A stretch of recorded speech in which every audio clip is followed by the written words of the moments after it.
I've had the opportunity to work with dozens, if not hundreds of clients now, and many of them express wanting to run, but not enjoying it. And I will say that oftentimes people will start out and go about it in a way that I can see why they don't like it. And so oftentimes when I'm meeting with clients or speaking to someone interested and started running, I caution them to do too much too soon. As a matter of fact, I want them to feel like they're doing too little and to build upon that to where they felt like they could have just repeated what they did, and or they want to get out the next day and do it, because that's what I want them doing, is coming back the following day. All too often, someone will go too far, too hard, too soon. First of all, it's miserable if they do that. Like breathing extremely heavy, like panting throughout the entire run, I can see why it's not enjoyable. It's also unnecessary. But then also too, if they've not been accustomed to running, they're risking injury. There's something called tissue tolerance. It goes well beyond even your physical fitness.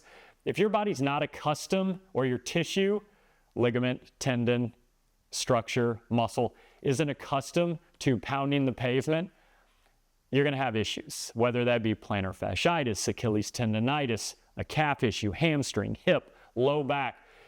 It's not running. It's not the exercise itself. It's about how you're approaching it. So a simple way, if someone wants to get into running, first of all, go out for maybe a 5-minute jog, and that's it.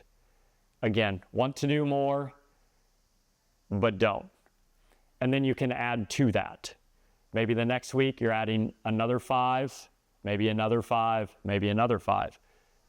I caution that may still be too aggressive. So a simple plan to put into place is designating 30 minutes for a run-walk program.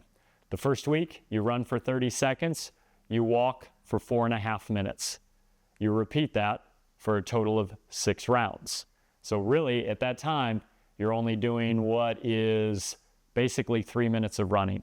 The following week, run for a minute, walk for 4. The following week, run for 1.5 minutes, walk for 3.5. Each week, adding 30 seconds to these blocks to where after several weeks, you're able to do a steady, slow run. What's a slow run? Some may have heard about a conversation pace. Well, what if you're not running with anyone? You look pretty silly talking to yourself. Although you can pretend that you're on a phone call, I guess that would work. But for me, I breathe through my nose. So for my easy runs, I don't use any sort of device to measure my heart rate. I don't use pacing even.